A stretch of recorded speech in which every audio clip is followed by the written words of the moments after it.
The kick's power comes from the torque generated by the rotation of the hips. It's the same principle that cracks a whip.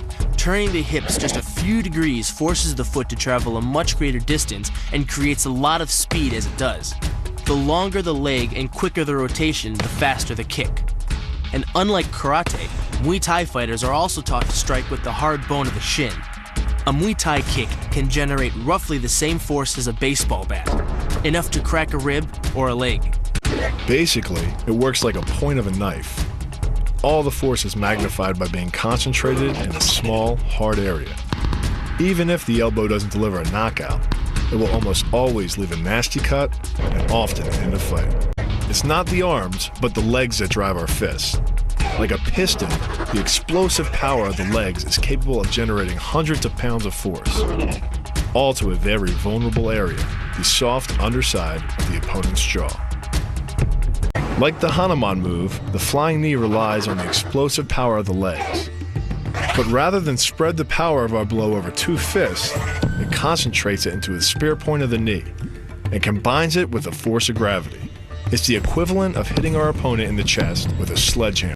The hyperextension of the elbow, created by pulling back on the locked arm, virtually ensures that he will be taken down. The knee strike to the wrist dislodges the knife and further loads the elbow and shoulder. The technique can easily result in damage to the elbow joint, the tendons of the rotator cuff, or even a broken arm.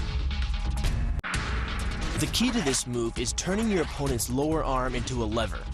By grabbing his arm during the initial attack, you set up the lever such that direct loading to his elbow joint is achieved. Once the elbow is locked and loaded, you can pull a much heavier opponent off balance by simply lowering your center of weight.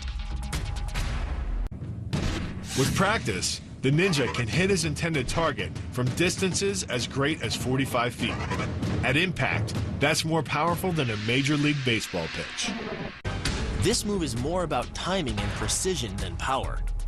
Instead of hacking through the limb, the first strike imparts an injury just a few inches below the elbow. The sword's razor-sharp blade easily slices through the soft tissue of the attacker's arm.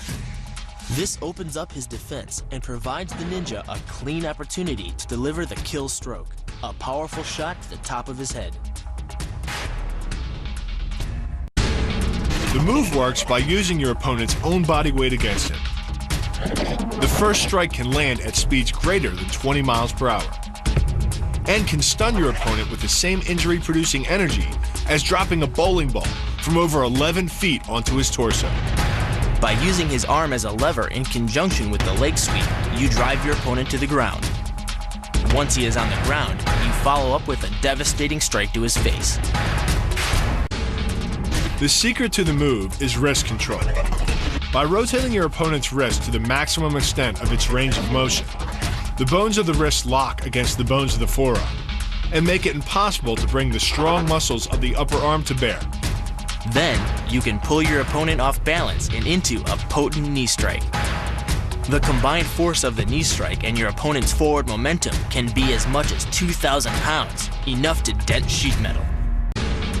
The effectiveness of the Pola Kai Mao lies not in raw power, but in speed. By relying on your triceps to snap the strikes forward over the elbow, 3 blows can hit in 7/10 of a second.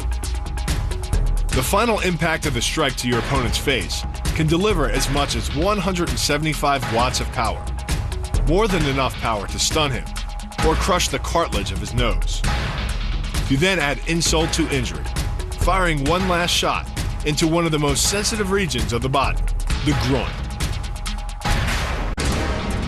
Pulling off the move relies on 2 factors. The first is to combine the block and the strike into a single action. This reduces the time your opponent has to respond to just 1/10 of a second. But the real focus is to aim your strike at the throat. Because as little as 76 pounds of force can collapse the larynx, the strike doesn't need to deliver a lot of force to be deadly. One blow like this and the fight is over.